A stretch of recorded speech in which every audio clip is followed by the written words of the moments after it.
د کابل او اسلام آباد ترمنځ د ترینګړو اړیکو په دوام کې د اسلامي امارت ویان ذبیح الله مجاهد ویلي د اسلام آباد پر یو شیعه جماعت وروستی برید د پاکستان د داعش پالنې د سیاست پایله ده. نوموړي له ایراني رسنۍ سره په خبرو کې خبرداری ورکړې چې له داعش څخه استخباراتي استفاده نه یوازې د پاکستان بلکې د افغانستان په زیان هم تمامیږي. د هغه په خبره دا ډول تګلارې د سیمې امنیت ته جدي ګواښ پېښوي. ښاغلي مجاهد همداراز هغه ادعاوې رد کړي چې ګواکې د افغانستان له خاورې د تحریک طالبان پاکستان ملاتړ کیږي او ټینګار یې وکړ چې هیڅ غیر مسؤله وسله واله ډلې ته د فعالیت اجازه نه ورکول کیږي. اوس خیبر پښتونخوا کې ځای ورکړی د څو ورځې مخکې خیبر پښتونخوا کې د هغو په یو مرکز باندې برید وسو چې 11 تنه داعشان هلته ځای په ځای ووژل شول پکې او مخکې هم داسې نامعلومه بریدونه په دې په مراکزو باندې هم سوي دي د داعش خیبر پښتونخوا کې. خو دا کار پاکستان کړی دی، موږ مستند شواهد راټول او برید بیا نو جلا د داعش خو داسې یو دښمن دی لکه مار چې ته د مار په وړستونو کې لویې هم چیچي. موږ پاکستان ته وایي چې دغه داعش اول تا چیچي. دا بل ورځ اسلام آباد په مسجد د علي تشیع په مسجد کې برید وسو. دا خپله مخامخ د پاکستان د پالیسۍ نتیجه ده، دغه داعش پروري پالیسۍ نتیجه چې داعش ځان ته روزي تقویه کوي بیا داسې کېږي.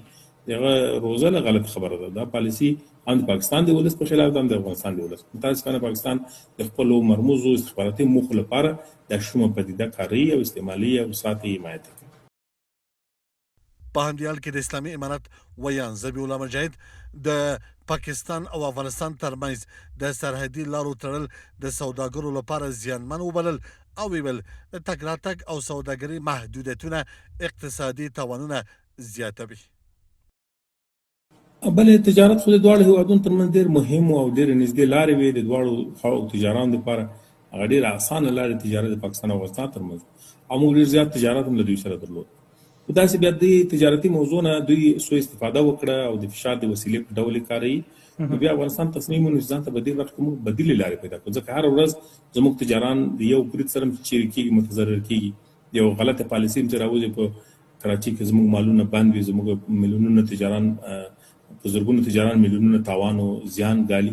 نو دغه حالت نه باید موږ افغانان راوباسو. د دې په خاطر موږ بدیلې لارې وسنجولې. اوس موږ د منځنۍ اسیا د هېوادونو سره پراخه اړیکې او ښه تجارتي لار جوړه کړې. له نورو هېوادونو سره د دوا په برخه کې هم د تړونونه کړي، هم تر بنګلادیش پورې. بنګلادیش، هندوستان، ایران، دا منځنۍ اسیا هېوادونو له ټولو سره موږ د دوا په برخه کې هم خبرې کړي. فقط اوس وجه به دا وي چې کمیږي چې زموږ تجاران خپل کاروبار او هغه کاته چې دوی ورته وایي هغه نقلي له پاکستان نه یو خواته وړي، یو پروسیجر لري. نوموړي له پاکستانه وغوښتل چې د سوداګریزو لارو د پرانیستلو لپاره لازم تضمینونه برابر کړي څو د دواړو هېوادونو ترمنځ اقتصادي اړیکې اغیزمنې نشي. شنونکي وایي د امنیتي پیښو او د سیاسي تورونو دوام کولی شي د کابل او اسلام آباد ترمنځ اړیکې لا پسې ترنګلې کړي، په داسې حال کې چې دواړو هېوادونه د ګډو امنیتي او اقتصادي ننګونو سره مخ دي.